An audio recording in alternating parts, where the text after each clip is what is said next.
Buenos días también, Alexandro Ledesma, Karina Pérez. ¿Cómo están? ¿Cómo están todos los jóvenes, chicos, chicas de esta sección? Les saluda, como todos los miércoles, pues, el profesor Juan Yucra para seguir avanzando con la historia universal. Buen día también, Karen Quispe. Muy bien, chicos. Hoy vamos a avanzar con teoría, con clase, ya que recordé pues que hubo una media vacaciones en mayo, me parece, ¿ya? Así que estábamos atrasados una semanita, ¿ya? Así que vamos a nivelarnos entonces el día de hoy. Hoy vamos a hablar sobre la reforma religiosa, muchachos, ¿ya? Donde destacaremos pues a Martín Lutero, a Juan Calvino, pero también a otros personajes que aportaron en la transformación religiosa que se vivió en el siglo XVI allá en Europa. Muy bien, entonces empecemos. Hay que analizar qué es esto de la reforma, cuáles fueron sus causas, cómo se desarrolló, dónde, ¿no? ¿Por quiénes? Muy bien, ahí está, la reforma religiosa. Bien, le llamamos así a un proceso de cambios que se van a producir en Europa Occidental. ¿Ya? A ver, ubiquémonos entonces correctamente en Europa Occidental. ¿Ya? ¿Por qué preciso occidental? Porque en Europa Oriental la situación era diferente. A ver, recuerden muchachos, en Europa Oriental existía un cristianismo diferente, un cristianismo que hemos llamado ortodoxo, la Iglesia Ortodoxa, que nació en el siglo XI en el Imperio Bizantino.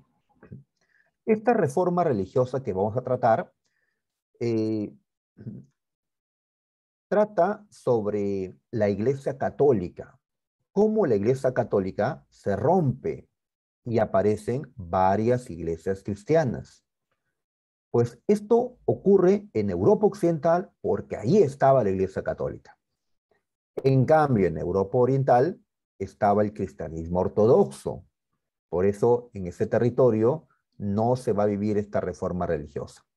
Además, ustedes recuerdan que el Imperio Bizantino y parte de esta Europa Oriental fueron invadidos por los turcos y los turcos difundieron por Europa Oriental su religión, el Islam, la religión musulmana. Por eso, Europa Oriental va a tener pues una historia distinta, ¿no? Nos ubicamos en Europa Occidental.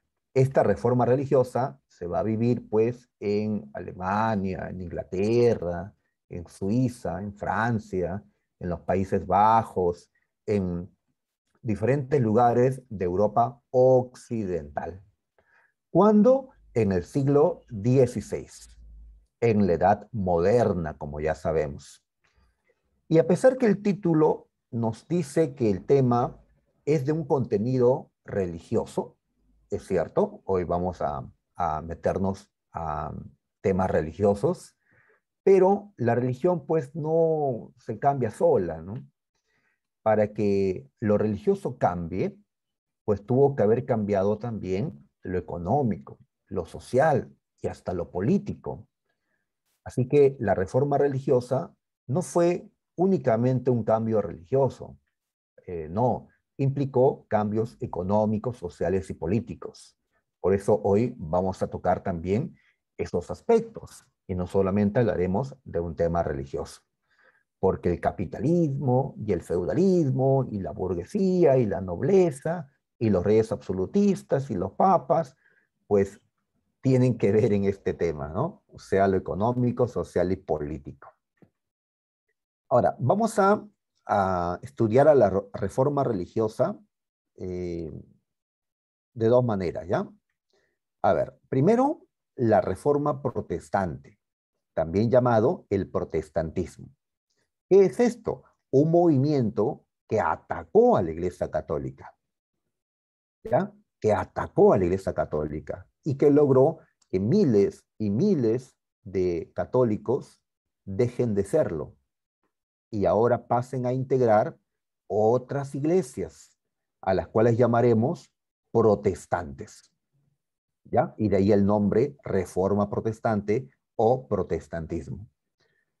Muy bien, y luego lo que se desarrolló fue un movimiento en defensa de la Iglesia Católica, hecha por los papas, los obispos y aquellos que seguían siendo fieles al catolicismo. A este movimiento en defensa de la Iglesia Católica, en defensa de las creencias católicas, le vamos a llamar la Reforma Católica o la Contrarreforma. Contrarreforma porque este segundo movimiento se opuso al primero, a la Reforma Protestante. Muy bien, vamos a estudiar la Reforma Protestante y al final de la clase ya la Contrarreforma. ¿Está bien? Así que sepárenlo, ¿ya? Sepárenlo. Si ustedes encuentran una pregunta en un simulacro, en una práctica que les tomen y les hablan de la Reforma Católica, no les están hablando de la Reforma Protestante, les están hablando de la Contrarreforma. ¿Ya? Y algunos se confunden, leen Reforma y asumen, pues, Lutero, Calvino. Pues sí, siempre y cuando sea la Reforma Protestante. Pero si dice Reforma Católica, se refiere a otra cosa. ¿Ya? Muy bien. Reforma Protestante, entonces, muchachos. Fue un movimiento predominantemente burgués. Es decir, que fue la burguesía, fueron los comerciantes, los empresarios, ¿no? Los que promovieron más este movimiento. También lo hicieron algunos reyes, señores feudales, hasta campesinos, pero los que más empujaron este movimiento fueron los burgueses. ¿Por qué los burgueses? Porque los burgueses estaban atacando todo lo feudal que existía en este tiempo, ya que los burgueses estaban construyendo el sistema capitalista. Así que todo lo que olía a feudalismo era objeto de ataque. Y la burguesía consideró que la Iglesia Católica era una institución feudal, que se había quedado en la Edad Media, que era pues, ¿no? Que tenía una propuesta ideológica, una doctrina que correspondía al feudalismo. La Iglesia Católica no se había, digamos, adecuado al nuevo sistema que se estaba construyendo, el capitalismo. Por eso la burguesía, no toda la burguesía, pero sí gran parte, va a enfrentar a la Iglesia Católica durante esta reforma. Se va a enfrentar al clero católico, o sea, a los sacerdotes, y sobre todo a la cabeza de los sacerdotes, al Papa, ¿ya? Los protestantes van a, pues, dirigir sus ataques contra el Papa, a quien van a considerar había llevado por un camino equivocado a la Iglesia Católica. Ustedes no están viviendo como vivió Cristo. Ustedes están viviendo en la opulencia, ¿no? En la riqueza, en la vanidad, ¿no? En pecado, ¿no? No como Cristo vivió, ¿no? Pues la burguesía también vivía en la opulencia, ¿no? Pero consideraban pues que sus líderes religiosos deberían pues dar el ejemplo en todo caso, ¿no? ¿Qué logra la Reforma Protestante? Romper la unidad religiosa que había en Europa Occidental hasta ese momento. ¿Cómo así? Sucede que en toda Europa Occidental eh, había una sola iglesia cristiana, la Iglesia Católica. Así que todo creyente de Cristo en España, Portugal, Italia, Alemania, Francia, Irlanda, Bélgica, Suiza, etcétera, todos ellos eran católicos, ya que no había otra iglesia cristiana en Europa Occidental. En Europa Oriental sí había otra iglesia cristiana, la ortodoxa, pero esta únicamente ya se desarrollaba en Europa Oriental. En Europa Occidental, la Iglesia Católica tenía el monopolio de la fe, el monopolio del cristianismo. Así que había unidad hasta principios del siglo XVI, unidad religiosa. Pero ¿qué pasó? Viene la Reforma con Lutero y Calvino y se logra romper esa unidad. Es decir, ahora van a surgir otras iglesias cristianas, las llamadas protestantes. Y así los cristianos, unos serán católicos todavía, otros serán luteranos, otros serán calvinistas, y así la unidad religiosa se había roto, ¿ya? Porque van a haber varias iglesias cristianas y hasta van a competir entre ellas. Y así, con el paso del tiempo, surgirán más iglesias cristianas. El cristianismo se irá dividiendo y dividiendo en más ramas. En la actualidad, pues, vemos al cristianismo, pues, dividido, ¿ya? Ustedes verán acá en Lima, pues, hay católicos, pero hay evangélicos, ¿no? Hay adventistas, hay mormones, hay testigos de Jehová, hay bueno, ¿ya? Diferentes iglesias que comparten la creencia en Cristo, pero pues son iglesias diferentes, ¿no? Muy bien. Entonces, muchachos, eso es lo que hace la Reforma Protestante, ¿ya? Esto se dio en el siglo XVI, ¿ya? Los años 1500 y tantos. Entonces, ¿qué le pasó al cristianismo? El cristianismo, que era pues la doctrina, ¿no? Que Cristo había ¿no? dejado, pues se dividió, ¿ya? Para el siglo XVI tenemos tres cristianismos.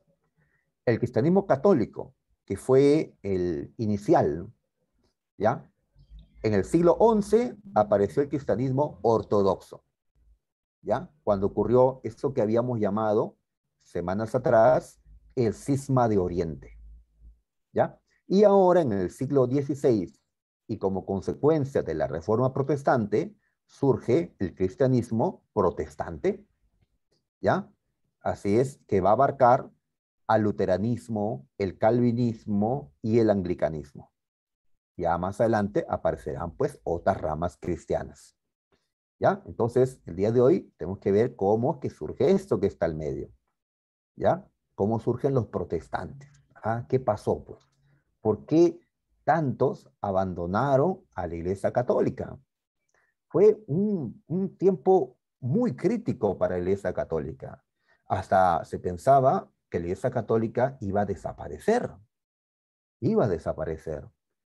¿ya? Pero no fue así. La Iglesia Católica logró mantener, digamos, a la mitad de los europeos dentro de su iglesia, pero perdió la otra mitad. Ah, pero ganó luego muchos creyentes católicos, ¿dónde? En las tierras donde España y Portugal habían dominado y llevado pues la fe católica, ¿sí? Apoyando a la iglesia, ¿no? Nos referimos pues a Latinoamérica, ¿ya?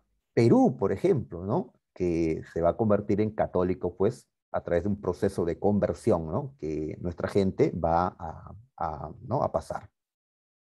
Muy bien. Listo. Entonces, hoy la Iglesia Católica todavía tiene fuerza, ¿no? Tiene influencia, tiene riqueza. Lo que perdió en Europa lo ganó en América y en otras partes, ¿no? Como las Filipinas en Asia, ¿ya? Ahí está. Así que la Iglesia Católica, pues, no se cayó, ¿no? No se cayó. Pero en Europa, pues, perdió fuerza.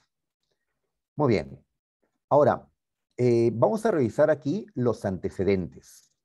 Es decir, antes que Martín Lutero inicie en 1517 la Reforma Protestante, ¿qué había ocurrido años atrás que se relacione a esto? Así que revisemos los antecedentes, muchachas. A ver, un antecedente que ya conocemos es el Cisma de Oriente. ¿Qué es esto, muchachos? Fue cuando, allá en el año 1054, siglo XI, se produjo la ruptura, la separación, el cisma entre los cristianos de Europa Occidental, a los cuales estamos llamando católicos, y los cristianos de Europa Oriental, a los que estamos llamando ortodoxos. Entonces, esta separación entre cristianos que ocurrió en el siglo XI, a esto le hemos llamado el cisma de Oriente. El cisma de Oriente. Lo hemos estudiado en el tema el Imperio Bizantino. Ujú. Ya hace, ya unos meses inclusive, creo, ¿no? Ahí está. Entonces, ya el cristianismo estaba dividido en dos, ya estaba dividido, ya que en el siglo XI se había producido esta primera ruptura. Por lo tanto, la reforma protestante, ¿qué viene a ser? Un nuevo cisma, una nueva ruptura del cristianismo, pero no la primera, ni la única, ¿ya? Pero fue pues una que la historia resalta mucho. Muy bien. Otro antecedente fue lo que sucedió en el siglo XIV, en los años 1300 tantos. Pues durante varias décadas, en este siglo XIV, los católicos llegaron a tener dos papas al mismo tiempo y en varios años hasta tres papas al mismo tiempo. La Iglesia Católica se había dividido, los sacerdotes se habían separado, unos apoyaban al papa que estaba en Roma, otros al papa que estaba en Aviñón, una ciudad francesa. Habían dos papas. ¿Ya? ¿Cómo le hemos llamado a esta, a este problema que tuvo la Iglesia Católica en el siglo XIV? Le hemos llamado el cisma de Occidente. ¿Sabes qué cisma? Significa separación, ruptura. En este caso, de Occidente, porque ocurrió en Europa Occidental, ¿ya? Entre Italia y Francia. Muy bien, pero a diferencia del cisma de Oriente, el cisma de Occidente fue solucionado. La separación terminó, ¿ya? Un solo papa volvió a existir. Esto a través de un concilio de Constanza de 1415 que reunificó a la Iglesia Católica en Europa Occidental. Pero de todas maneras, el siglo XIV fue un siglo difícil porque la Iglesia estaba dividida. Aparte de esto, ¿por qué el siglo XIV fue un siglo terrible para Europa? ¿Ah? A ver, háganme recordar, muchachos, ¿por qué la gente europea en el siglo XIV vivía con mucho miedo? ¿Ya? Con miedo a morir, ¿ya? Porque veía la muerte por todos lados, ¿no? La enfermedad, ¿no? Por todos lados. Debido a una pandemia que sacudió Europa en el siglo XIV, una pandemia, están recordando que bueno, así es Navarro, así es Vázquez, la famosa peste negra, ¿no? Correcto, Chávez, correcto, Karina Pérez, la peste negra. Así es, ¿no? Y además que había hambre, más frío de lo normal, ¿no? Lo que hemos estudiado en el tema la Gran Depresión Medieval. Muy bien. Entonces, en ese tiempo en que había así tanto miedo, ¿no? Pues aparecen hombres que van a criticar fuertemente a la Iglesia Católica, ¿ya? Vamos a destacar a este hombre llamado John Wycliffe. Este era un clérigo inglés. Este hombre es de Inglaterra. Va a iniciar un movimiento contra el clero, siendo del clero, va a iniciar un movimiento contra el clero, llamado el movimiento Wyclifita, ya por su apellido, ¿sí? Se hubiera apellidado Yucra, digamos, Yucrita el movimiento, ¿no? ¿Ya? O también llamado Lolardo. Muy bien, esto en el siglo XIV. El movimiento, pues, tuvo éxito al inicio porque la Iglesia Católica estaba viviendo una crisis en ese momento, el cisma de Occidente y la peste negra y todo lo demás. Wycliffe criticó al clero. ¿Por qué? ¿Por qué lo hace? Porque él, ya, que fue parte y justamente sabe, ¿no? Cómo funciona la Iglesia Católica, se da cuenta que hay corrupción dentro de la Iglesia, que muchos de los que están integrando la Iglesia Católica estaban por ambición y no por vocación, no porque realmente quisieran servir a Dios, ¿no? Dentro de sus creencias, sino porque la Iglesia Católica manejaba mucha riqueza, muchos feudos, ¿no? Propiedades, ¿no? universidades. O sea, estar dentro de la iglesia era poder disfrutar de esa riqueza, sobre todo para los que estaban ocupando altos puestos dentro de la iglesia católica. Entonces, esa corrupción que denuncia Wycliffe, ya que los está alejando estos hombres de lo que Cristo predicaba, pues, ¿no? Considera que es debido al enriquecimiento de la Iglesia Católica, que la Iglesia tiene mucha riqueza, ¿ya? Los papas se visten con oro, ¿no? Cristo no se vestiría así, ¿no? Eh, muy bien, entonces, ¿qué hay que hacer? Pues la Iglesia Católica debería de perder esas propiedades, ¿ya? No debería tener esa riqueza. Esa riqueza debería secularizarse.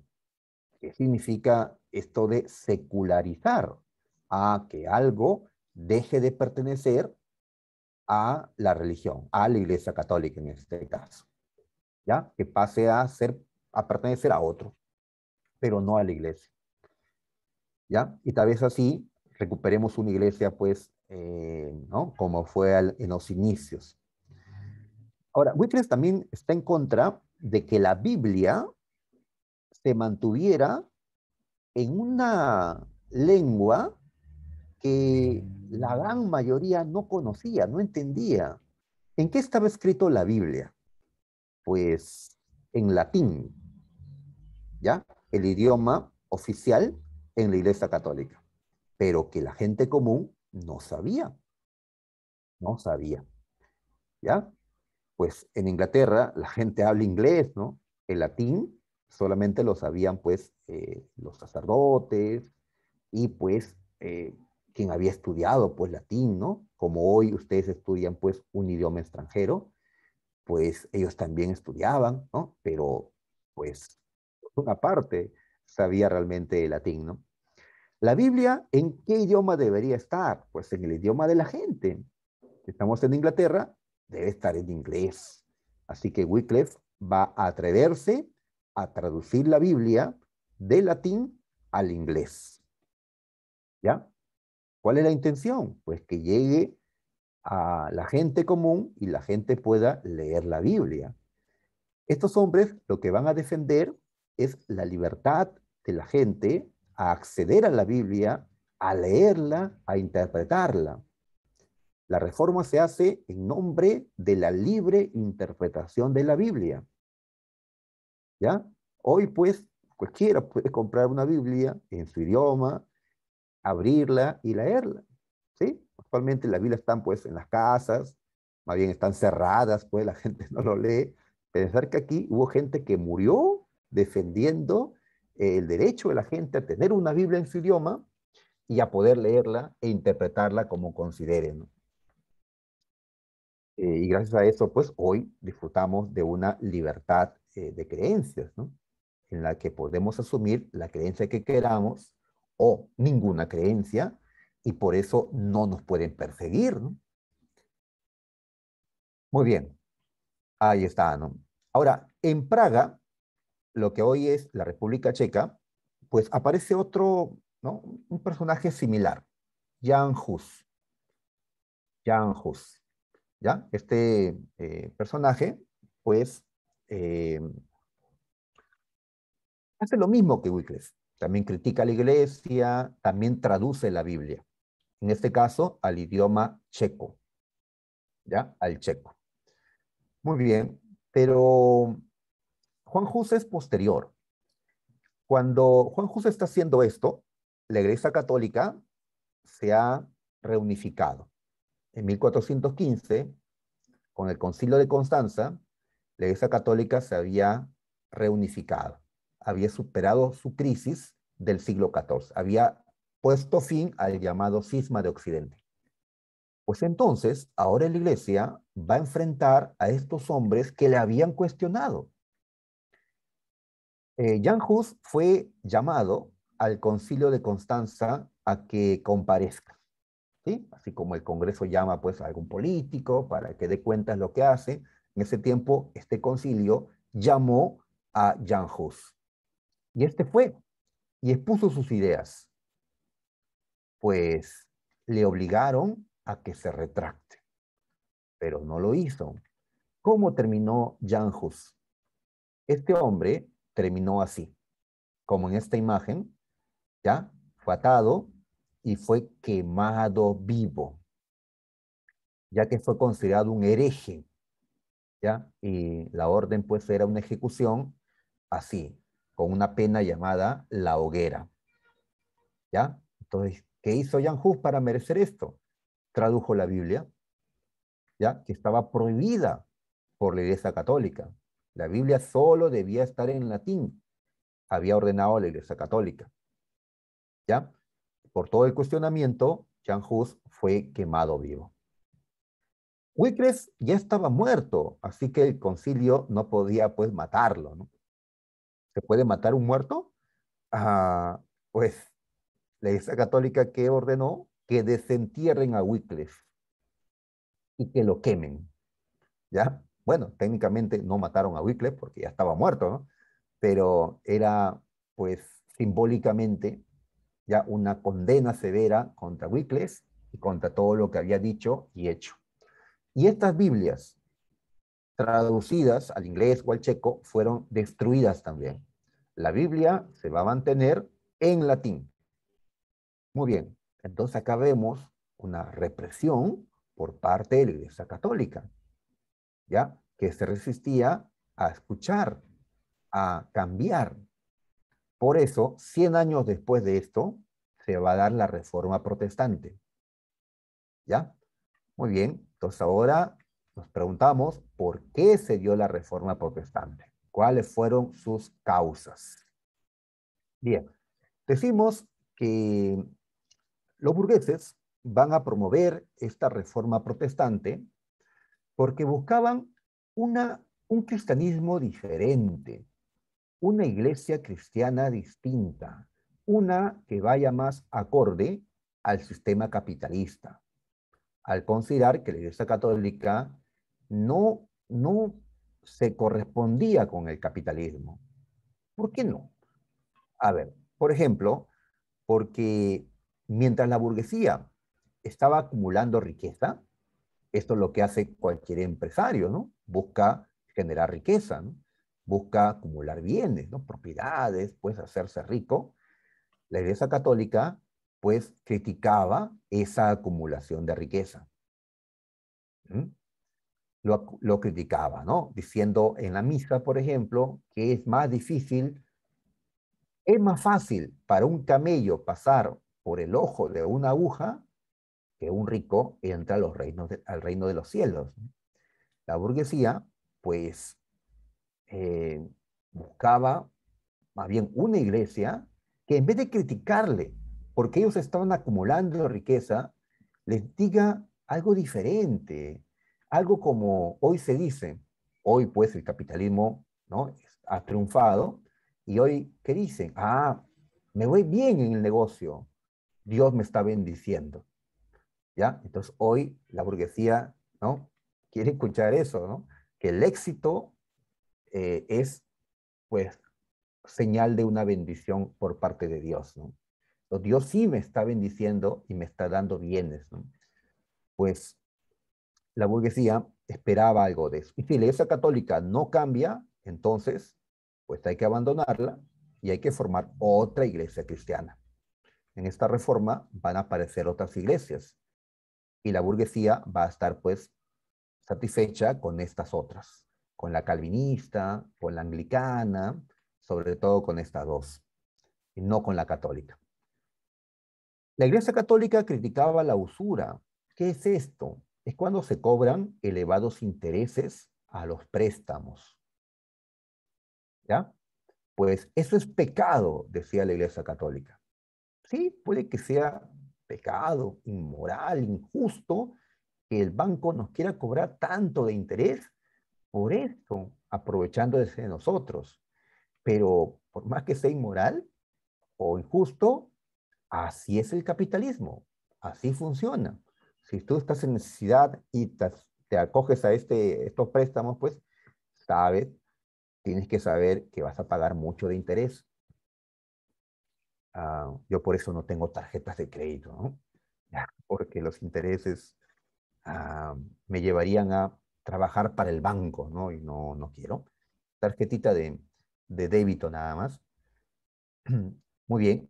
Entonces, la Iglesia Católica condenaba los elevados intereses, pero los capitalistas, los banqueros, pues estaban en contra de esto. ¿Por qué no nos dejan cobrar el interés, pues, que queramos? Si el cliente lo acepta, ¿por qué se opone a la Iglesia Católica? ¿No? El lucro, ¿m? Lucrar es inmoral. Lucrar, es decir, querer ganar más, querer tener más, pues es inmoral. Pues en el capitalismo se busca una moral distinta en la que se diga que ser ambiciosos no es malo, al contrario, es una virtud. Ya no vas a triunfar si no eres ambicioso, ¿no? Ya si no eres individualista, porque tienes que buscar tu éxito, el tuyo, tú, un triunfador. Los demás, pues cada uno ve su situación, ¿no? Entonces buscaban una moral donde el individualismo, ¿no? Y la ambición, ¿no? El egoísmo que caracteriza pues a todo aquel que busca el éxito solo personal, pues sea considerado algo positivo y no negativo, como consideraba la Iglesia Católica en estos años. Así que la burguesía le bajó el dedo, pues, el dedo pulgar, ¿no? A la Iglesia Católica en estos años. ¿Y qué acusa? Pues de corrupción a la Iglesia Católica. ¿Ya? ¿Cómo es posible, dirán, que el Papa coloque en los principales puestos dentro de la Iglesia Católica a sus amigos y parientes, sin que esos amigos y parientes lo merezcan, porque no tienen la preparación, no tienen pues las características para ocuparlos, ¿no? Eso es nepotismo, ¿ya? Nepotismo, ¿no? O peor todavía, ¿ya? Muchos de los que asumían importantes cargos de la Iglesia Católica lo hicieron ofreciendo dinero, ¿ya? Es decir, había momentos en que la Iglesia Católica subastaba cargos eclesiásticos. En una subasta, el que ofrece más, pues recibe lo ofrecido, ¿no? En este caso, un cargo eclesiástico, como el ser obispo de alguna parte de Europa, ¿no? Entonces, muchos de los que estaban dentro de la iglesia estaban allí porque habían ganado, pues, una subasta, ¿no? Y aquel que invierte, luego que busca, pues, recuperarlo. Y no solo eso, ¿no? Busca enriquecerse, ¿no? Por algo había invertido para ser obispo, ¿no? Y así se da corrupción, ¿no? ¿Cómo se le llama esta venta de los cargos eclesiásticos? Se le llama simonía. Y otra más, otra forma de corrupción que se evidenciaba, aparte de los escándalos, decían que habían monjas embarazadas en los conventos, habían sacerdotes que ocultaban sus hijos que tenían, pues, cuando, pues, como eh, caracteriza la Iglesia Católica, monjas, sacerdotes, no pueden tener hijos, ¿sí? Deben mantener una castidad, cosa que otras iglesias no, sí lo permiten, sí permiten que un pastor tenga hijos, ¿no? Pero en el caso de los católicos, hasta el día de hoy, pues, no lo permiten. Aparte de esos escándalos, pues, está la venta de indulgencias. La indulgencia es la absolución del pecado, ¿ya? La absolución del pecado. Eh, muy bien, ¿ya? Eh, nosotros pecamos y buscamos luego el perdón. Arrepentidos, hacemos penitencia, nos piden que hagamos, pues, que recemos, ¿ya? Y se nos otorga el perdón. ¿Quién nos otorga el perdón? Pues un sacerdote en nombre de Dios, ya que Dios directamente no nos habla, ¿no? Lo hace un sacerdote. Entonces la Iglesia Católica decía tener la facultad de otorgar el perdón de los pecados, ¿ya? Muy bien, pero ¿qué pasó? A principios del siglo XVI, esta absolución del pecado, conocido como indulgencia, fue puesto en venta. en venta. Comenzó a venderse el perdón de los pecados. ¿Ya? Así es, ¿no? Imagínate acá en esta mesita, ahí están varios sacerdotes, ¿ya? Y aquí tienen los papeles, estos papeles son las indulgencias, ahí está ya todo redactado, que el Papa te va a perdonar tus pecados. Muy bien, y lo que falta es que tú lo compres, este papel, le pongan tu nombre y ahí está. En esta imagen que saqué de la película Martín Lutero, que encontré en YouTube, ustedes también pueden hacerlo, pues Lutero, cuando visitó Roma, se encontró con esto, ¿ya? Y también, pues, colocó su moneda ahí en la caja y le dieron su indulgencia. Compró, ¿no? El perdón, ¿no? Así que esto fue algo, pues, ya incorrecto, porque el perdón no puede ser objeto de venta, ¿no? No todo puede ser vendido, ¿no? Ya, el perdón no puede ser condicionado a un pago, ¿no? Como llegó a ocurrir en este tiempo. ¿Y por qué pusieron a vender indulgencias? Porque la Iglesia Católica en ese momento estaba necesitada de dinero. Estaban construyendo la Basílica de San Pedro, ¿ya? Un enorme templo donde hasta el día de hoy, pues, están los papas. Los papas están en San Pedro, ¿no? En esta basílica. Esta construcción fue muy costosa. La iglesia se había prestado de unos banqueros alemanes y, bueno, había que pagarles. Pues entonces era necesario acumular más ingresos y el Papa, pues en ese entonces, León X, aceptó la venta de las indulgencias. La venta de las indulgencias. ¿Ya? Se supone que el pago era pues un aporte, ¿no? De la gente y lo que realmente te otorgaba el perdón era pues tu arrepentimiento, tu penitencia que te hacían hacer, ¿no? ¿Ya? Pero, pues, en la práctica, esto era que si compraba la indulgencia, ya tus pecados estaban perdonados. Así lo decían los que ofrecían las indulgencias, ¿sí? Como ahora, pues, hay tanta publicidad que nos dice, sí, esto, aquello, pues, lo mismo, ¿no? Muy bien. Entonces, cuando Martín Lutero conoció esto, pues, se opuso. ¿Ya? Y esto fue el inicio de la Reforma Protestante, ¿ya? Este hombre, ¿no? Representado en esa imagen, pues, fue el que inició la Reforma Protestante. Ahora, con el tiempo, mucha gente se hizo protestante. Unos porque consideraban que en efecto la iglesia había desviado el camino. Otros lo hicieron por ambición, ¿ya? Sobre todo gente de poder, ya se volvió protestante por ambición. ¿Ambición? ¿Ambición sobre qué? Sobre las cuantiosas propiedades que tenía la Iglesia Católica en Europa. Si yo me vuelvo protestante, ya no tengo que respetar esta propiedad que es de la Iglesia Católica, porque ya no soy católico. ¿Qué puedo hacer ahora? Secularizarla. Secularizar, pues, es hacer que esa propiedad que era religiosa deje de serlo. ¿Ya?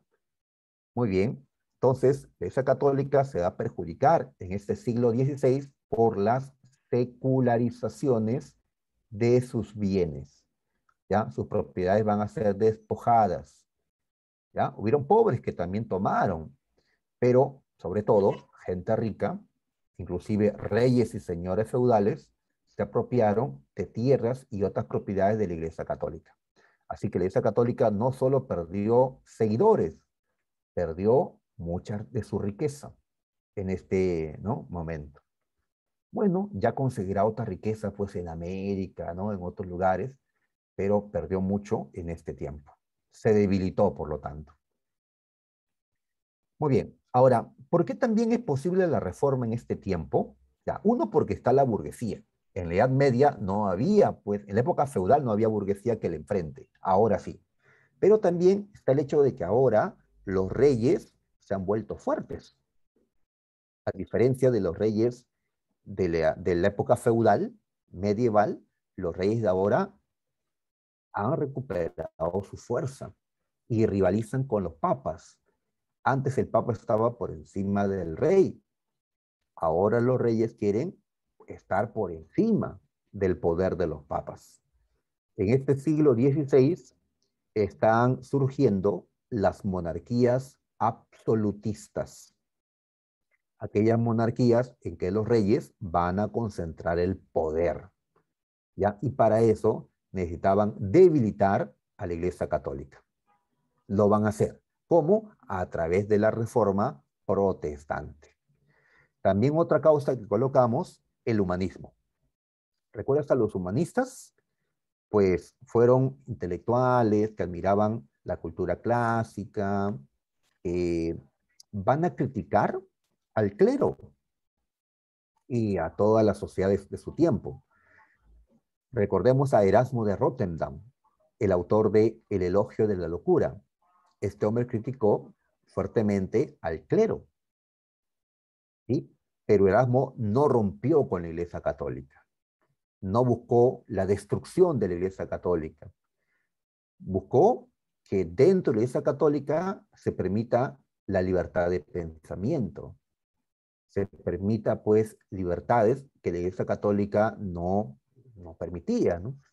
Eh, pues la crítica que hicieron los humanistas seguramente influyó en los protestantes, en Lutero, en Calvino, quienes sí van a atacar pues a la Iglesia Católica, buscando que la gente pues la abandone, ¿no? Los humanistas criticaron, pero se mantuvieron católicos. Los protestantes criticaron, ¿no? Abandonaron la Iglesia Católica y promovieron otras iglesias. Muy bien. A ver, luteranismo.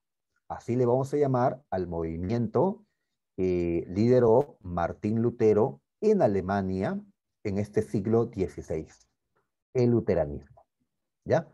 Así que destacamos a Martín Lutero.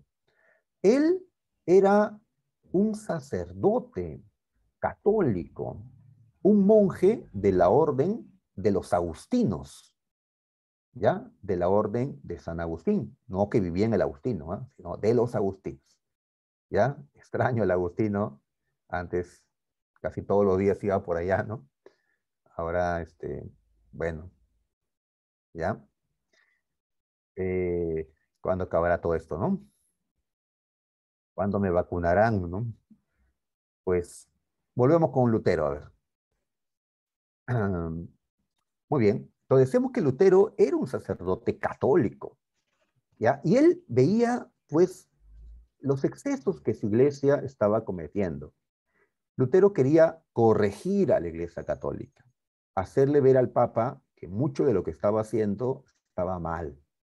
Y así, si reorganizamos a la iglesia católica, podemos, pues, superar estos problemas.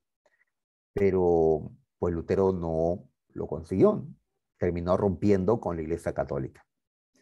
A ver, en 1517, Martín Lutero hace esto. Al ver que en Alemania, en Wittenberg, donde él se encontraba, los sacerdotes estaban vendiendo indulgencias, pues Lutero, que ya sabía de esto y se oponía, escribió en unas hojas 95 tesis contra la venta de las indulgencias. 95 argumentos, ¿ya? En contra de la venta de las indulgencias, ¿ya? Diciendo cosas como que si el Papa tiene el poder para dar el perdón de los pecados, que lo haga, pero por compasión, ¿ya?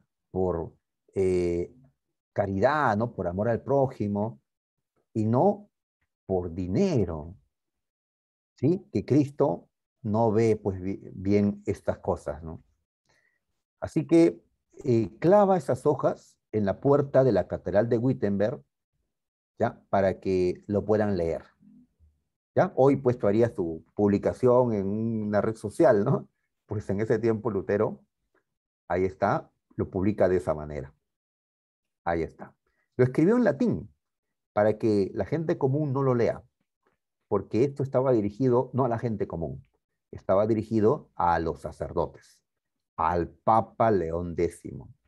Lea esto y entienda que la venta de indulgencias está mal, ¿ya? Pero lo que ocasionó fue lo contrario, una, un rechazo, una persecución por parte de la Iglesia Católica. El Papa León X le exigió a Lutero que se retracte, ¿ya? Que diga que todo lo que escribió, ¿no? Todo lo que habló en misa, pues, contra esto, todo era un error. Pero Lutero no se retractó. Entonces el Papa León X lo excomulgó, ¿ya? ¿Esto qué significa? Que lo expulsó de la Iglesia Católica. Él era un monje, ahora, pues, ya no es un monje católico. Lutero entendió que la Iglesia Católica, pues, no se iba a corregir, mmm, y decidió abandonarla, ¿ya? Y crear otra iglesia. Así que él con sus seguidores, pues van a integrar una nueva iglesia, así le vamos a llamar, la iglesia luterana, que como te has dado cuenta, nació en Alemania, ¿ya? La iglesia luterana. Y hasta ahora, una gran parte de creyentes en Alemania siguen siendo luteranos, luteranos, ¿ya? Y recuerdan pues a este personaje, Martín Lutero. Muy bien. Y así comenzó a tener muchos seguidores Martín Lutero, que abandonaban la Iglesia Católica y se unían a él. Lutero tiene razón. Ahora, esto preocupó al emperador de Alemania, ¿ya? ¿Cómo se llamaba? Carlos V. Era el hombre más poderoso, el rey más poderoso de Europa en ese momento. Emperador de Alemania con el nombre de Carlos V y rey de España con el nombre de Carlos I. ¿Ya? Y este hombre además tenía recursos porque le había llegado o, o le estaba llegando la riqueza que sus conquistadores estaban consiguiendo pues en el continente americano. Para 1517, 1520, veintitantos, pues los españoles están avanzando por el continente americano. Sabemos que llegarán al Perú en un tercer viaje de Pizarro en 1532, ¿no?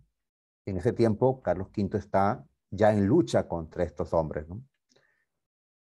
A ver, Carlos V llamó a Martín Lutero a una reunión llamada la Dieta de Worms, ¿ya? Una dieta, ¿no? Una reunión como en la imagen.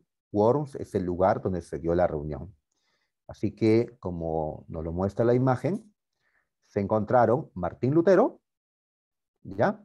Y el que está en su trono es el emperador Carlos V. Entonces Lutero les pone al emperador sus ideas. Esto es, ¿ya? Muy bien, pero Carlos V pues no acepta lo que plantea Lutero. ¿Quién eres tú para oponerte a una iglesia, ¿ya? Que tiene más de 1000 años de existencia, ¿no? ¿Ah? ¿Quién eres tú para contradecir a tantos católicos que sí aceptan esto, ¿no?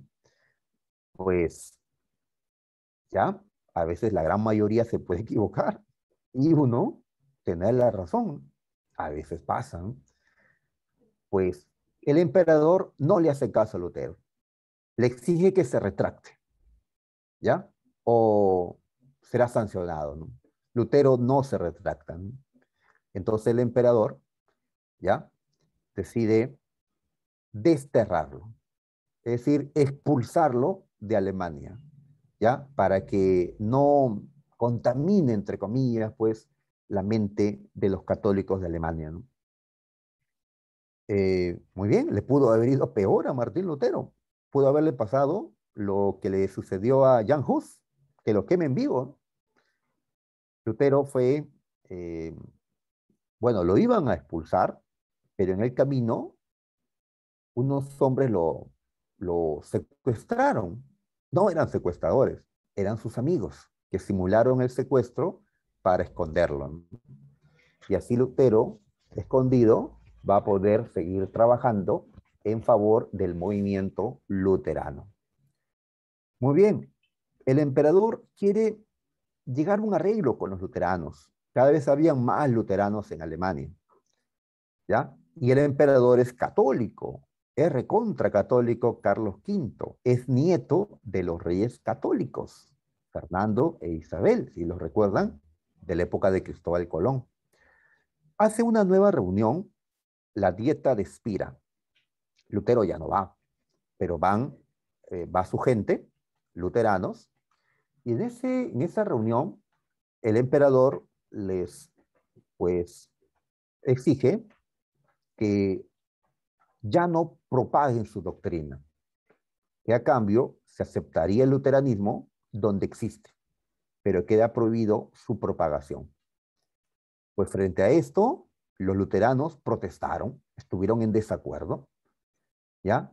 Muy bien, esa protesta que hicieron los luteranos en esta dieta de Spira es lo que hace que a esta gente le llamemos protestantes, ¿sí? Por la protesta que hicieron en la dieta de Spira. Ahí está. Muy bien. Una dieta más, fueron tres, ¿ya? Pues después se dio la dieta de Augsburgo y aquí un luterano llamado Melanchthon, pues presentó un documento que contenía los principios del luteranismo. Este documento es conocido como la Confesión de Augsburgo, ¿ya? ¿Qué plantean los luteranos? A diferencia de los católicos, en un momentito lo vamos a señalar, ¿ya? A ver, Martín Lutero tenía diversos seguidores en Alemania, ¿ya? Habían comerciantes, habían campesinos, habían señores feudales. Podemos decir que los principales aliados de Martín Lutero en Alemania fueron señores feudales. Preguntamos, ¿y por qué? ¿Por qué los feudales se volvieron luteranos? Porque eran, eh, porque creían pues que la iglesia se había corrompido y todo eso. Mm, ya no creo que los nobles feudales hayan sido tan virtuosos como para condenar la falta de virtud de otros. Era más por una cuestión de ambición y de política. Ambición, sí. A ver, ¿con qué sueñan pues los señores feudales? ¿No? Con más feudos, con más tierras, ¿ya? Esa es la fuente de su poder, ¿no? La gran propiedad territorial. Pues sucede que en Alemania existían grandes feudos que pertenecían a la Iglesia Católica. Así que estos nobles luteranos querían apoderarse de esas tierras. Para hacerlo, dejaron el catolicismo y se volvieron luteranos. Total, no habían dicho que la culpa de la corrupción de la iglesia era su riqueza, pues entonces quitémosle su riqueza, hagámosle un bien a la iglesia católica. Se dieron las secularizaciones, ¿ya? El despojo de las propiedades de la iglesia católica, ¿ya? Muy bien, entonces ahí vemos la ambición. Ahora, la política. ¿Qué pasa? Que un señor feudal quiere ser quien tenga el control total sobre sus tierras y sobre la gente que vive en sus tierras. Un feudal quiere autonomía, no quiere que el rey se meta en sus asuntos, ¿ya? Así es, ¿no? Como cuando yo también, ¿no? Una vez me he atrincherado en mi habitación cuando era chico, pues. Sí, papá, es tu casa, pero este es mi cuarto, ¿ya? No puedes entrar, es mi cuarto, ¿no? O sea, asumiendo que mi cuarto era mi feudo, ¿no? Donde yo tengo autonomía, ¿no? Eh, eh, ¿Quién le quiere quitar su autonomía al señor feudal? Pues el emperador Carlos V. Quiere someterlos, ¿ya? Quiere concentrar el poder el emperador. ¿Y quién se ha vuelto enemigo del emperador? Lutero. ¿ya? Y el enemigo de mi enemigo es mi amigo, pensarán pues los señores feudales. Así que se unen con Lutero, ¿no? Y así lo protegen. Muy bien. Esto terminó en una guerra, ¿ya? Los católicos contra los luteranos. Una guerra de religión entre la nobleza, ¿no? Liderada por los nobles, mejor dicho. Una guerra que desangró a Alemania, ¿ya? Y que Carlos V no pudo ganar, ya que tenía Carlos V otros problemas. La guerra contra los turcos, que amenazaban en querer dominar el mar Mediterráneo. Así que Carlos V fue a enfrentarlos, ¿no? Otro problema era Francia, que era enemiga de Alemania y España, donde gobernaba Carlos V, ¿no? Francia era enemiga, tanto así que el rey de Francia, Francisco I, apoyó a los luteranos, ya que los luteranos estaban peleando contra Carlos V. ¿Ya? Curioso que el rey de Francia, Francisco I, era católico y él perseguía a los que no eran católicos en Francia, pero en Alemania le da su apoyo a los que no eran católicos, a los luteranos. ¿Ya? La religión está bien, pero la política pesa más, consideran ellos, ¿no? Es más importante el poder, ¿no? Que la religión en este nivel, ¿no? De la realeza, ¿no? De los poderosos. Eh, bien, entonces, ahí está, ahí está. Ujú. Esto me ha traído a la mente, pues, toda esta inestabilidad política que estamos pasando estos días, porque aún no se proclama una victoria electoral y las cosas están subiendo, ¿no? Es cierto, ¿no? Por problemas de la pandemia mayormente, pero pues también la inestabilidad pues suma, ¿no? Y los políticos están más pues enfrentados que atendiendo pues eh, los problemas que hay, ¿no? A ver, ¿cómo terminó esta guerra? Con la firma de la paz de Augsburgo, ¿ya? Carlos V, en 1555, llega a un arreglo con los nobles luteranos. Ya está bien, vamos a conversar. Ya, a ver, ustedes van a tener la libertad de elegir entre ser católico o ser luterano. ¿Ya? No se le va a perseguir por eso. Ah, pero solo ustedes, ¿ah? Su gente, sus siervos, ellos no pueden elegir. El emperador únicamente otorgó libertad religiosa a los señores feudales, que en Alemania se les conoce como los príncipes. ¿Ya? Solo ellos. La gente común no tenía ese derecho. ¿Ya? Así que si tu príncipe, tu señor feudal es católico, tú como siervo tienes que serlo.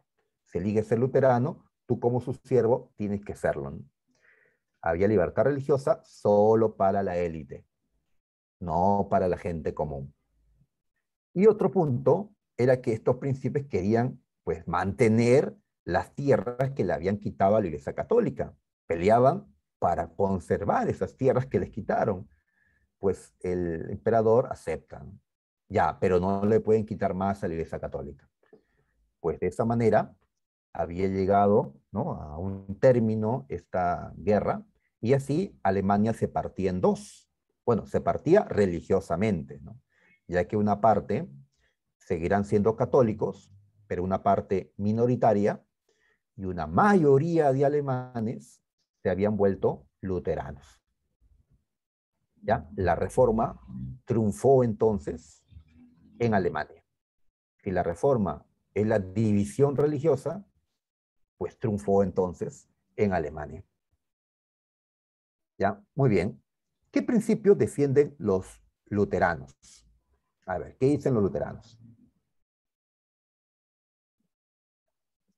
Dicen que la salvación, o sea, que nuestra alma vaya al paraíso, la salvación se consigue solo con la fe, no haciendo buenas obras, solo teniendo fe. En cambio, la Iglesia Católica considera que fe y buenas obras, ambas cosas, ambas tienen que hacerse, que tenerse para poder salvarnos. Lutero dice, solo la fe nos salva. Allí una discrepancia. Otra, ¿y cuál es la fuente de la fe? Para Lutero, la única fuente de la fe, o sea, de donde obtenemos nuestras creencias, es la Biblia. Solo la Biblia. Si no está en la Biblia, no tenemos por qué aceptarlo. Solo lo que está en la Biblia. Los protestantes y evangélicos, como le llamamos acá, son muy apegados a la Biblia, a la letra de la Biblia. Los católicos tienen a la Biblia y también a la tradición. La tradición, según dice la Iglesia Católica, viene a ser lo que Cristo predicó, pero que no fue anotado en la Biblia. Fue transmitido de manera oral, pero también viene de Cristo, dice la Iglesia Católica. Así que para el catolicismo, fuentes de la fe son la Biblia y la tradición. Para los luteranos, para los protestantes en general, solo la Biblia. ¿Y quién debe interpretar la Biblia? Para la Iglesia Católica, únicamente el Papa y sus sacerdotes. Solo la Iglesia puede interpretar la Biblia. ¿Ya? Solo la Iglesia puede interpretarla correctamente, dicen ellos, ¿no? Pues Lutero defiende que la Biblia debe ser interpretada por cada creyente. ¿Ya? Así que se defiende la libre interpretación de la Biblia. Esto ya vino en examen de admisión, ¿no? Ahora, para que la gente pueda leer su Biblia, tiene que estar en su idioma. Así que Lutero se puso a traducir la Biblia de latín al alemán. Y gracias a la imprenta que otro alemán había desarrollado, ¿no? Gutenberg, pues la Biblia ahora podría ser reproducida de una manera más rápida y pues llegar a más gente, para que la gente lo lea. ¿Ya? Muy bien. Ahí está, ¿no? Entonces, la cuestión de la Biblia. A ver, los sacramentos. Los católicos, pues, reconocen 7 sacramentos. Lutero solamente aceptó 2, el bautismo y la comunión. La comunión o Eucaristía, como también le llamamos. ¿Por qué aceptan? Porque consideran que Cristo los hizo. Cristo se bautizó en el río Jordán con Juan el Bautista. Y Cristo compartió el pan y el vino con sus apóstoles en la última cena. Así que los aceptamos, están en la Biblia, pero los demás sacramentos no tienen valor. ¿Ya? O sea que si has hecho la confirmación, pues no es un sacramento, según pues los protestantes. Para la Iglesia Católica sí es un sacramento. ¿Qué más? No se acepta la transubstanciación del pan y el vino. ¿Qué es eso? ¿Ah? Habrá visto cuando el sacerdote en una misa católica levanta el vino, a través de un rito lo transforma supuestamente en sangre de Cristo.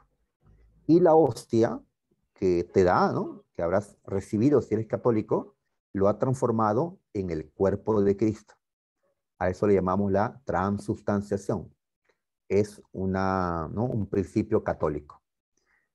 Lutero dice, no, el pan sigue siendo pan, el vino sigue siendo vino. No hay transubstanciación. Otra diferencia es que la Iglesia Católica es jerárquica. Tiene una cabeza absoluta, el Papa. Y luego vienen los mandos. Y luego ya pues los sacerdotes comunes. El que está abajo no puede pues contradecir al que está arriba, ¿no? Como en el ejército. Una iglesia vertical es la Iglesia Católica, con una autoridad absoluta, ¿no? Bien, Lutero defiende una iglesia horizontal, donde no haya jerarquías eclesiásticas. Todos los pastores debemos de ser iguales. ¿Qué más? Se rechaza el culto a la Virgen María y a los santos. Se rechazan las imágenes. Los protestantes no tienen, pues, no cargan una imagen como los católicos cuando se da la procesión del Señor de los Milagros, ¿no? Porque ellos no hacen eso, ¿no? Y también rechazan el celibato. El celibato es la castidad que un sacerdote, una monja tienen que guardar. De tal manera que un pastor luterano, un pastor protestante puede casarse, ¿no? Y tener hijos. ¿Sí? En cambio, un sacerdote católico, pues no puede, ¿no? Tiene que dedicar toda su vida únicamente a Dios, no a una familia, sino a Dios. Muy bien, entonces vemos las diferencias entre el catolicismo y el luteranismo.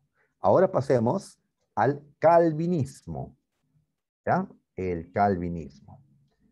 Muy bien, le llamamos así porque esto fue, ¿ya? Esto fue, este movimiento fue liderado por Juan Calvino, un teólogo francés. ¿Ya? Ahí está, Calvino. Muy bien. En Francia, él tuvo problemas porque, ¿ya?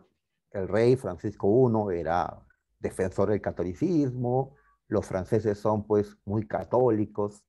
Ah, Calvino, pues influenciado por Lutero, se opone a la Iglesia Católica. Deja Francia y se va más allácito a Suiza y se establece en una ciudad de Suiza llamada Ginebra. ¿Ya? En Ginebra, en Suiza, había una importante burguesía, banqueros. Y esta burguesía ya se había mostrado en contra de la Iglesia Católica, pues Calvino va a ser aceptado allí. Su doctrina va a tener apoyo por parte de la burguesía ginebrina. ¿Ya? Salón. Eh, muy bien, ahí está Calvino, el Papa Negro, como le llamaron. Ahora, él va a publicar una obra donde se encuentra su pensamiento, ¿no?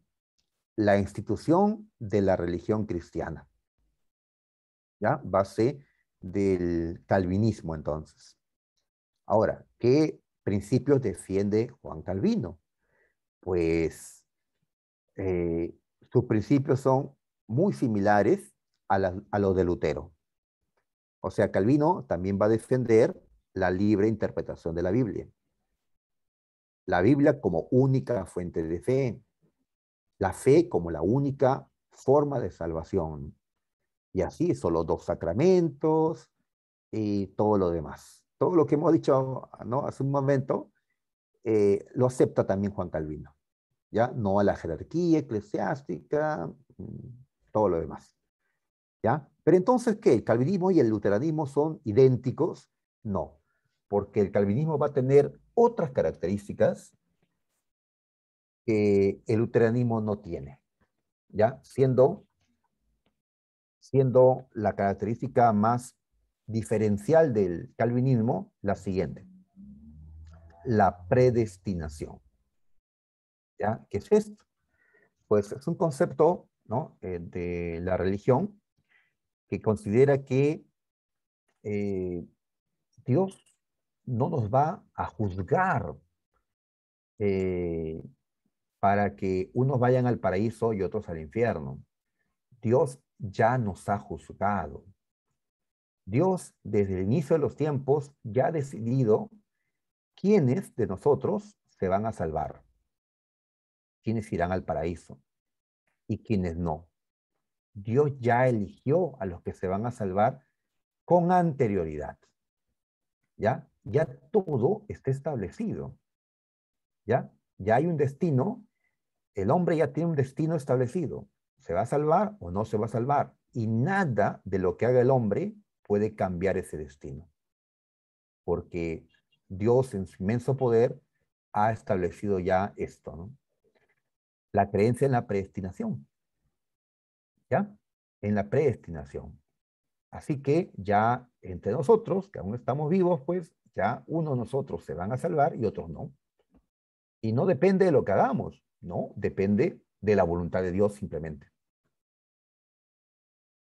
¿Ya? Aquí nos dicen en los 5 puntos del calvinismo que dice el hombre muerto en sus pecados. El hombre está dominado por sus pecados. Por lo tanto, el hombre no tiene capacidad para salvarse a sí mismo. No puede. Dios es quien lo salva. Dios toma la iniciativa y lo elige. Elige a algunos hombres para que se salven. ¿Ya? Muy bien, y esto lo hace desde, ¿no?, los inicios de los tiempos, ¿ya? Dios está por encima, pues, de, ¿no?, el tiempo, el espacio, ¿no?, dentro de la teología, ¿ya? Así que, pues, Dios ya decidió, ¿no? ¿Ya? También planteamos acá, o plantean los calvinistas aquí, que cuando Jesús murió en la cruz, no lo hizo para salvar a todos, sino para salvar solo a los que Dios ya había elegido para que se salven, ¿no?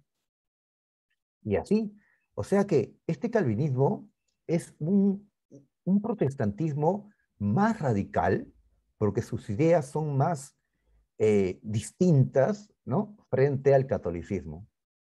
Los católicos y los luteranos no aceptan la predestinación, creen en la libertad, en el libre albedrío, ¿no? Por lo que hacemos es que Dios nos va a juzgar y va a decidir. Muy bien. Y también se construye otra moral en la que el lucro, el trabajo, la acumulación de bienes no es inmoral, no es inmoral. Hay una ética burguesa, una moral burguesa que se construye con este calvinismo. Este calvinismo es la religión que más atrajo a la burguesía, de Suiza primero y después de otros lugares, ¿no? El calvinismo. Y una razón de por qué les atrajo es por lo que va a decir Juan Calvino.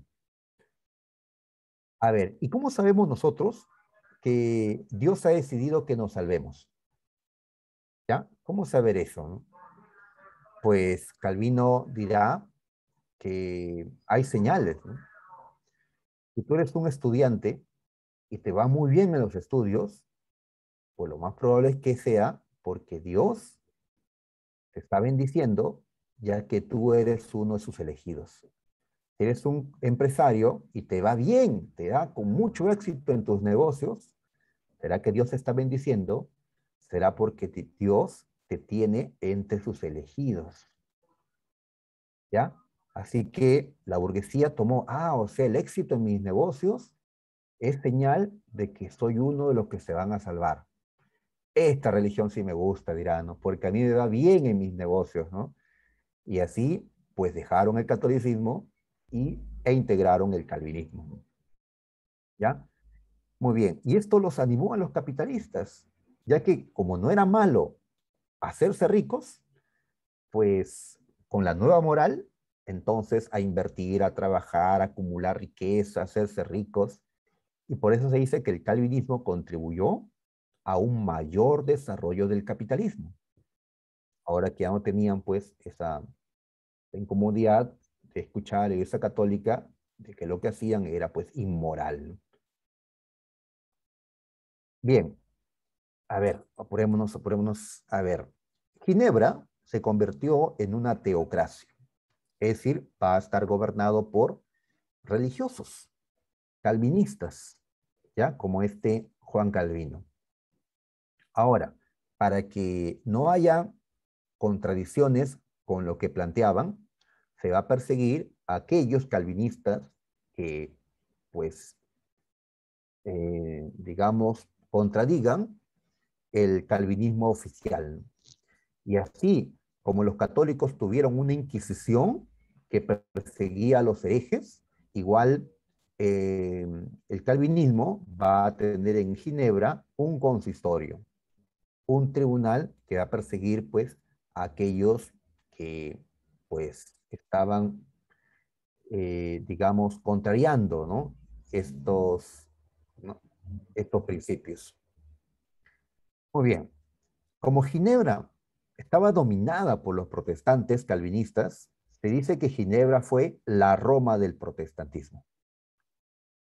Le dicen así porque Roma era la capital del catolicismo, ya que allí estaban los papas.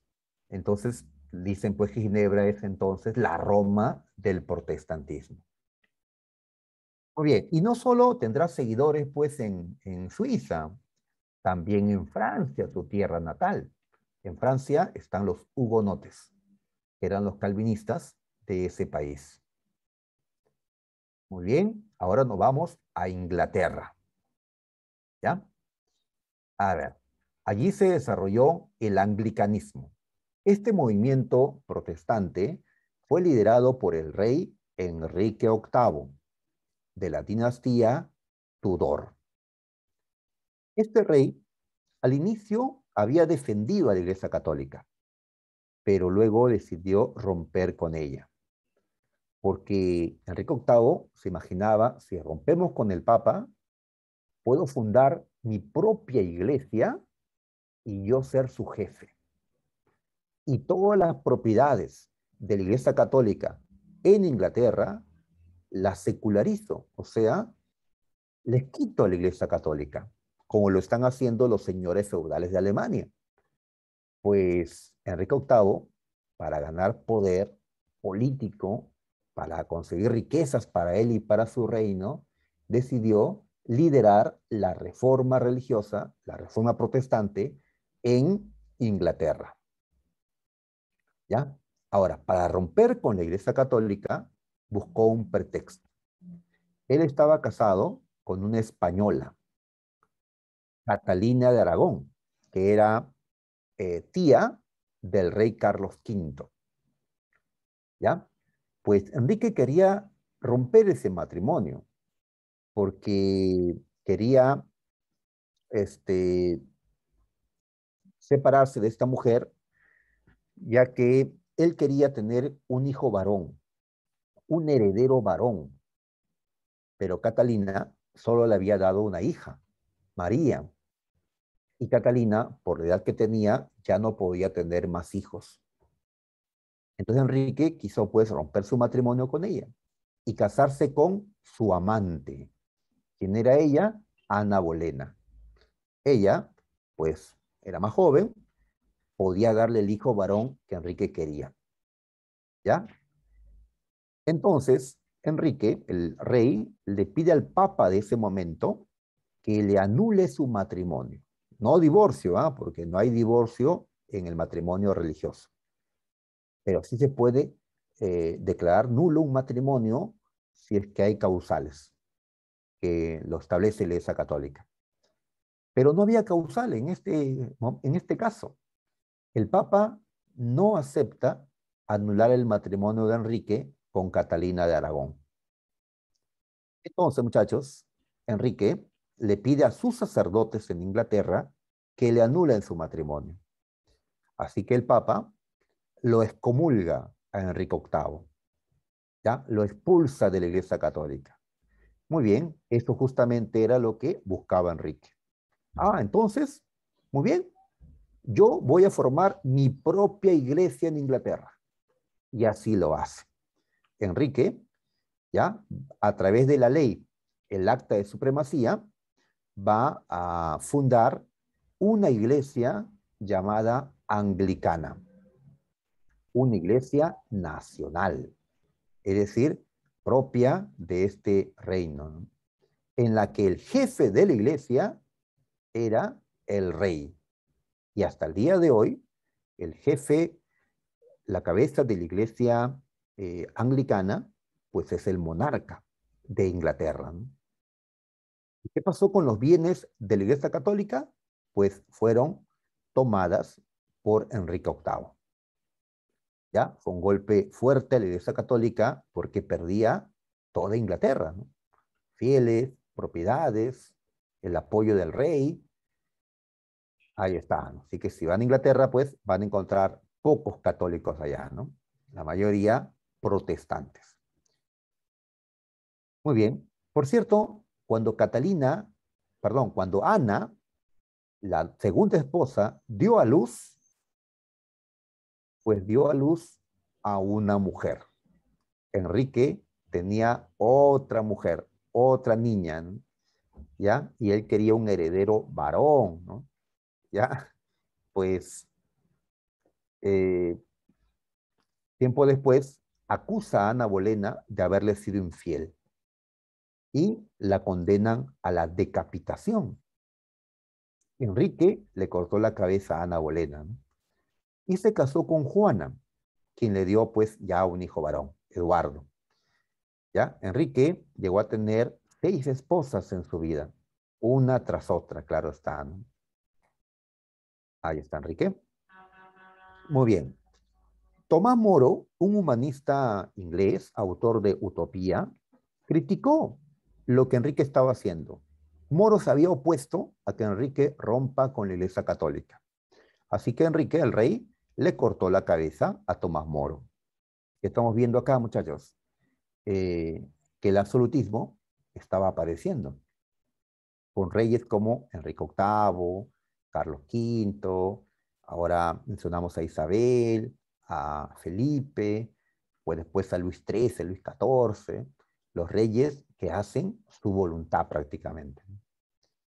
Tras la muerte de Enrique, pues gobernó un tiempo su hijo Eduardo, murió tempranamente, asumió María, hija de Enrique, con Catalina de Aragón, y María, como era católica, buscó restaurar el catolicismo. No lo consiguió por la resistencia de los protestantes. Muere María, asume su hermana Isabel. Ella era anglicana, así que ella va a consolidar y organizar la iglesia anglicana. Isabel era la hija de Enrique con Ana Bolena. ¿Ya? A esta Isabel, la historia la recuerda como la reina virgen. La reina virgen. ¿Por qué? Porque nunca se casó ni tuvo hijos. Así que decían que la reina era virgen. ¿Ya? ¿Por qué no se casó? ¿Por qué no tuvo hijos? Porque decidió no hacerlo. ¿Ya? Hay mujeres que dicen, pues nunca me voy a casar ni tener hijos, y lo cumplen. Caso de Isabel I. ¿Ya? Tuvo un montón de pretendientes, pero los rechazó a todos, inclusive a reyes que le pretendieron, como el rey de España, Felipe II, hijo de Carlos V. Muy bien, la Iglesia Anglicana toma los principios calvinistas, la predestinación incluida, pero se organiza de manera similar a la Iglesia Católica, porque tiene una cabeza, el rey. Así que el anglicanismo es una mezcla de calvinismo y catolicismo. Muy bien, consecuencias, se ha roto la unidad religiosa en Europa Occidental, ya que han aparecido nuevas iglesias, las protestantes.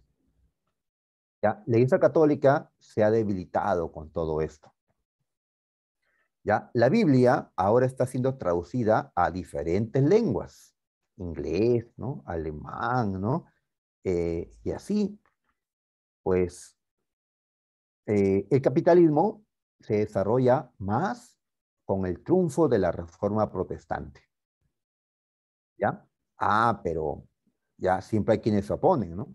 Así que va a haber pues hasta guerras de religión, ¿no? Enfrentamientos entre gente de distintas creencias, como en esta pintura donde se representa la lucha entre católicos y calvinistas franceses llamados hugonotes en Francia. Ahí está, ¿no? Enfrentamientos en que los católicos eran más, pues, y van a masacrar hugonotes. Eh, pues intolerancia, ¿no? Hoy podemos convivir entre gente pues que tiene ideas distintas, ¿no? ¿Ya? Él puede ser pues muy creyente y él totalmente ateo y pueden ser amigos, ¿no? Siempre y cuando dejen sus asuntos de creencias pues a un lado, ¿no? Y compartan otros aspectos. Se puede, ¿no? Se puede. Tú no compartes sus creencias, pero puedes respetarlas, ¿no? Y de esa manera pues poder convivir, ¿no? Ahora, aquellos que en Inglaterra eran perseguidos por sus creencias, huyeron a América del Norte y van a integrar lo que se llaman las 13 colonias. Y más adelante, pues, van a independizar las 13 colonias, los Estados Unidos. Y también surge la contrarreforma. Acá en este mapa podemos observar cómo se difundió el protestantismo. ¿Qué vemos? A ver. El luteranismo nació en Alemania, pero se extendió a Dinamarca, Noruega, Suecia. Ahí está, el color verdecito. El color rosado representa el calvinismo, que triunfó en Suiza, se extendió a partes de Francia, los Países Bajos u Holanda, Escocia. El color anaranjado es los anglicanos, la Iglesia Nacional de Inglaterra. Y también el mapa nos muestra Irlanda del Norte. ¿Ya? ¿Y qué viene a ser este color amarillo? Pues el catolicismo, donde el catolicismo se ha mantenido, ¿ya? O sea, Portugal, España, Italia, la mayor parte de Francia, Bélgica, Irlanda, Polonia, Austria, ¿ya? Se han mantenido, pues, católicos, ¿ya? Ahí está. Si el mapa lo cortas en dos, es una línea así, ¿ya? Diríamos que en el norte va a predominar el protestantismo y en el sur el catolicismo, ¿ya? Muy bien. Entonces, vemos cómo Europa está dividida eh, por la religión. La contrarreforma, rapidito, porque el tiempo ya nos ganó. A ver, entonces la Iglesia Católica reacciona, ¿ya? Se defiende frente a toda la crítica, ¿no? El ataque de los protestantes. Esta contrarreforma se inició con una reunión, el Concilio de Trento, convocado por el Papa Paulo III. ¿Ya? Él con sus obispos van a tratar pues asuntos sobre la doctrina católica, sobre reformas internas que hay que hacer, muy bien, y van a rechazar al protestantismo. ¿Qué cosa van a establecer? A ver, los católicos no cambiaron sus creencias. Lo que hicieron fue reafirmarse en lo que creen. Nos reafirmamos en que la salvación requiere fe y buenas obras, dijeron los católicos en el concilio. Nos reafirmamos en que el Papa es la autoridad suprema de la Iglesia, en que debe haber una jerarquía, ¿ya? En que la fuente de la Biblia son la fuente de la fe son la Biblia y la tradición. No aceptamos cualquier traducción de la Biblia. Los protestantes estaban haciendo otras pues traducciones. Solo aceptaban la Vulgata, que era una traducción del hebreo al latín. La Iglesia Católica es la única que puede interpretar la Biblia, ¿ya? Y así defienden los 7 sacramentos, defienden la transubstanciación. Cuando se hace la Eucaristía, Cristo está presente en la hostia, dirán, ¿no? ¿Ya? Pues mantienen el culto a la Virgen María, a los santos, la creencia en el purgatorio. El purgatorio es un estado en que las almas que van a ir al paraíso, pues están siendo purificadas, digamos, ¿ya? Eh, Porque han muerto en pecado, pero en pecados veniales, en pecados leves, digamos. Y por eso los católicos pues hacen misa a los muertos, para reducir el tiempo en el purgatorio, ¿no? Y puedan pues ir al paraíso, ¿no? Se reafirman en el celibato, ¿ya? Los sacerdotes tienen que ser castos. Y también se plantean seminarios para mejorar la formación de los sacerdotes. Muy bien, para enfrentar a la reforma se establece, se trae de vuelta el Tribunal de la Inquisición, que va a perseguir a los herejes protestantes. Esto en donde el catolicismo era fuerte, como en España, en Italia. En Inglaterra ya no se puede, porque allí el catolicismo ya no domina. Nuevos sacerdotes aparecen, ¿ya? Los de la Compañía de Jesús o los jesuitas. San Ignacio de Loyola es quien fundó esta Compañía de Jesús. Los jesuitas se van a destacar por su lealtad con el Papa y su disciplina muy severa que van a tener. Y también se elaboró una relación de libros que los católicos no podían leer. Se llamó el Índex. Bien, entonces Vamos a dejar esto un momentito, muchachos. Eh, tenemos que resolver unas preguntas, ¿no? A ver,